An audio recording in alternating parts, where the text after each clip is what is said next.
Hari ini, kita tidak sedang meramal dengan angka dan data. Kita tidak sedang memetakan strategi politik. Tapi kita mencoba menyimak bahasa halus semesta, getaran zaman, dan suara Tuhan yang sedang berbicara melalui peristiwa besar ini. Pernahkah kamu merasakan bahwa demo bukan lagi sekadar gerakan politik, melainkan suara jiwa yang menjerit karena sistem sudah terlalu lama menutup telinga? Demo besar-besaran baru-baru ini bukan hanya tanda amarah rakyat, tapi juga pertanda bahwa kesadaran kolektif sedang menggeliat, mencari jalan pulang menuju hakikat. Lalu muncul pertanyaan besar yang kini bergema dari hati ke hati. Apa yang akan terjadi setelah ini? Seperti apa wajah Indonesia setelah badai ini berlalu? Ini adalah panggilan jiwa. Jika kamu merasa gelisah dengan keadaan dunia, jika hatimu tahu ada sesuatu yang lebih dari sekadar politik, sistem, dan keramaian, maka ini bukan video biasa. Ini adalah cermin. Cermin untuk mengenali wajah baru Indonesia, dan mungkin juga wajah sejatimu sendiri.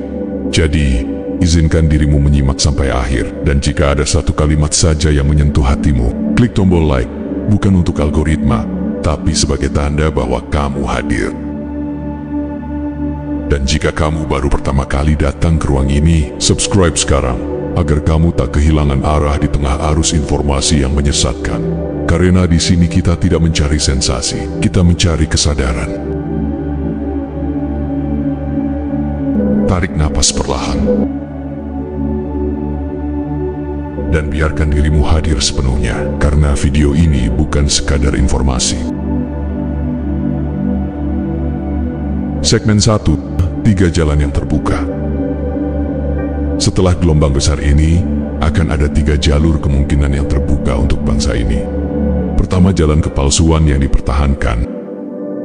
Jika para elit hanya meredam gejolak ini dengan janji palsu, perbaikan kosmetik, atau represi, maka wajah Indonesia akan terlihat tenang di luar, tapi hancur di dalam. Rakyat akan kembali diam, tapi bukan karena damai, melainkan karena lelah. Dan itu adalah awal dari kematian spiritual bangsa. Kedua, jalan kekacauan yang tak terarah. Jika amarah rakyat membuncah tanpa kesadaran, tanpa pemimpin jiwa yang membimbing, maka demo akan berubah jadi konflik, dan konflik akan melahirkan kehancuran struktural. Indonesia bisa masuk dalam era kelam, di mana rakyat saling mencurigai, agama saling menyalahkan, dan institusi runtuh satu persatu. Ketiga, jalan kesadaran yang membebaskan. Tapi jika keadaan ini yang sedang tumbuh pelan-pelan, rakyat bangkit bukan hanya dari rasa sakit, tapi dari kesadaran mendalam bahwa kita semua sedang dipanggil, maka wajah baru Indonesia akan mulai tampak. Inilah kebangkitan, bukan karena kebencian, tapi karena cinta terhadap kebenaran. Segmen 2, pembuka reflektif, di balik gelombang aksi. Setiap zaman punya panggilannya, dan setiap krisis besar, sejatinya adalah bahasa Tuhan. Ketika sistem menjadi beku, ketika elit kehilangan nurani, dan ketika rakyat mulai bangkit bukan karena dendam, tapi karena terlalu lama diam, maka kesadaran baru sedang mendekat. Demo besar yang mengguncang negeri ini bukan hanya soal ekonomi, politik, atau pengkhianatan, tapi tentang retakan besar antara realitas palsu dan kebenaran hakiki. Dan dari retakan itulah cahaya akan masuk. Sebagaimana benih hanya bisa tumbuh ketika cangkangnya pecah, Indonesia yang baru hanya bisa lahir dari runtuhnya ilusi kolektif.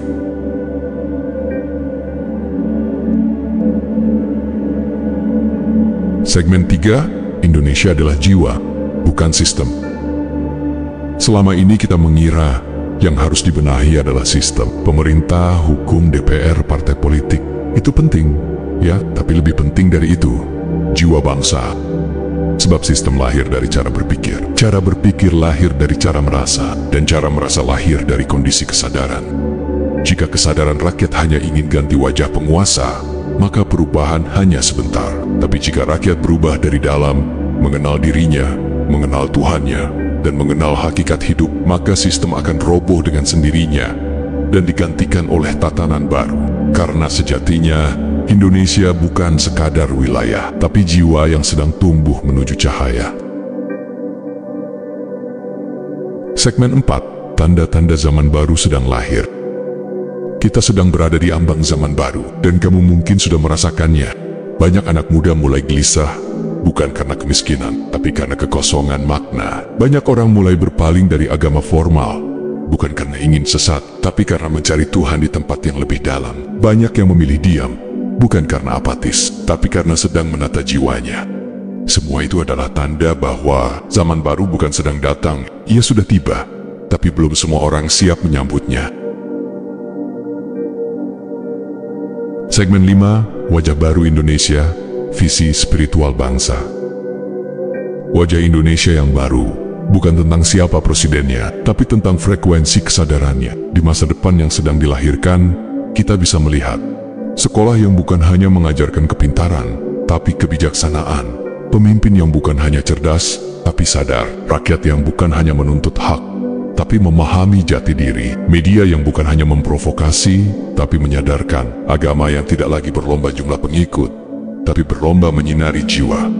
Itulah wajah Indonesia yang ditulis oleh kehendak Tuhan, bukan oleh partai, lembaga, atau persekongkolan elit.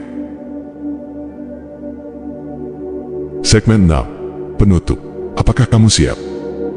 Sekarang pertanyaannya bukan lagi apa yang akan terjadi pada Indonesia, tapi apa yang akan kamu lakukan dalam sunyi dan sadarmu untuk menyambut wajah baru ini? Maukah kamu menjadi bagian dari kebangkitan ini, bukan dengan teriak, tapi dengan hadir sepenuhnya dalam dirimu sendiri? Karena Tuhan tak sedang mengubah bangsa ini dari luar, Tuhan sedang mengubahnya dari dalam dirimu. Terima kasih telah menyimak sampai akhir. Jika video ini membuka sedikit ruang dalam hatimu, jangan lupa klik like, bagikan ke sahabatmu yang sedang mencari makna, dan tuliskan komentarmu di bawah. Aku akan senang membaca suara hatimu.